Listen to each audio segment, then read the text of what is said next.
Ex Machina recounts the account of a PC coder, Caleb, who wins the opportunity to spend 7 days at the house in the mountains having a place with Nathan, the CEO of the organization he works for.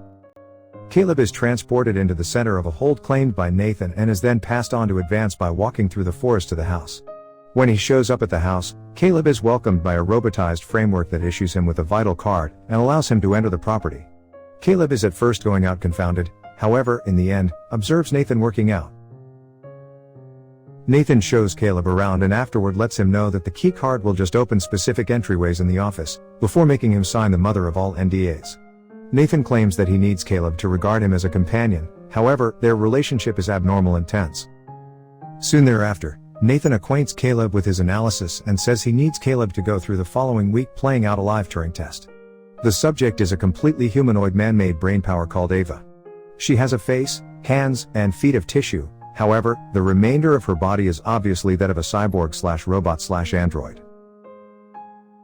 That evening, Caleb finds that the TV in his room is really a CCTV network that permits him to watch Ava in her living space. There is out of nowhere a power outage, and Caleb goes to track down Nathan. He, at last, finds him, with Nathan smashed and feeling irritable.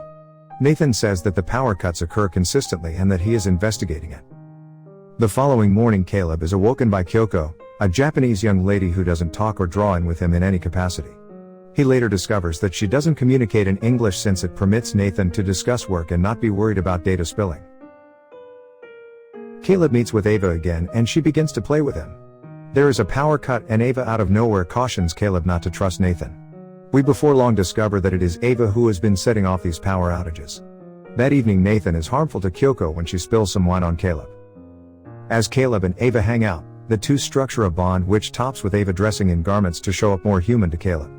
He is befuddled and invigorated by this, and lets Nathan know that he thinks this is a stunt, that Ava has been customized to play with him.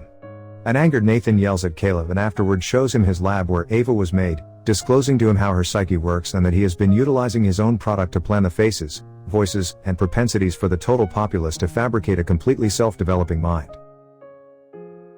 One evening Nathan becomes incredibly inebriated and Caleb accompanies him to his room.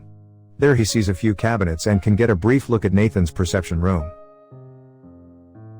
One evening during a shave, Caleb sees a CCTV film of Nathan going into Ava's room and tearing up a drawing she has been making. Caleb starts to associate Nathan with being oppressive. In a one-on-one, Caleb asks Nathan how he will manage Ava assuming that she bombs the test, and he says she will be refreshed and this will bring about her memory being cleaned. This is a noticeably disturbing possibility for Caleb. Nathan becomes extremely inebriated and drops. Caleb takes Nathan's critical card and goes into the perception room. Inside he observes a film on Nathan's PC that shows he has been building different female AIs for some time. Caleb goes into Nathan's room and observes Kyoko laying bare on the bed. He opens the cabinets in Nathan's room and observes every one of the obliterated and deactivated robots hanging up. Kyoko pulls the skin from her face to uncover that she is additionally an AI. Caleb passes on the room with perfect timing to observe Nathan staggering around inebriated. He palms Nathan's critical card from the floor and imagines Nathan had dropped it. In his last gathering with Ava, Caleb urges her to trigger a power slice and he uncovers to her his arrangement to help her break. He expects on getting Nathan inebriated one final time and afterwards secure him his room. The following morning Nathan and Caleb share a courteous discussion, and in it, Nathan affirms a helicopter will show up the following morning to get Caleb. Caleb offers a beverage to Nathan in toast, yet he denies and uncovers to him that when he went into Ava's space to annihilate the image, he concealed a battery that worked the camera in there, and he realizes Caleb's arrangement.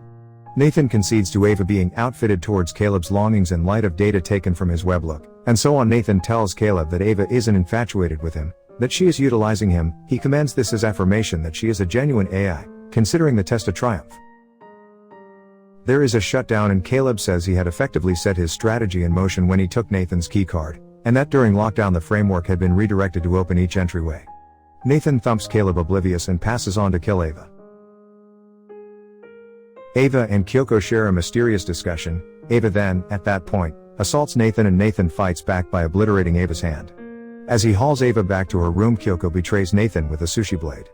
Nathan splits Kyoko's face up and is then cut a second time by Ava. As Nathan bites the dust he appears to be fairly stunned by the incongruity. Ava secures Caleb Nathan's room and afterward continues to strike the cabinets containing the old AIs. She takes skin and garments to lay down a good foundation for herself as practically human. She leaves Caleb secured in the office and advances toward Caleb's pickup point, where she is transported out of the area and into human culture. To watch more video like this, click on the videos on your screen, and don't forget to let me know how you feel about today's video in the comments down below. And at last I will say stay safe and stay healthy. See you next videos.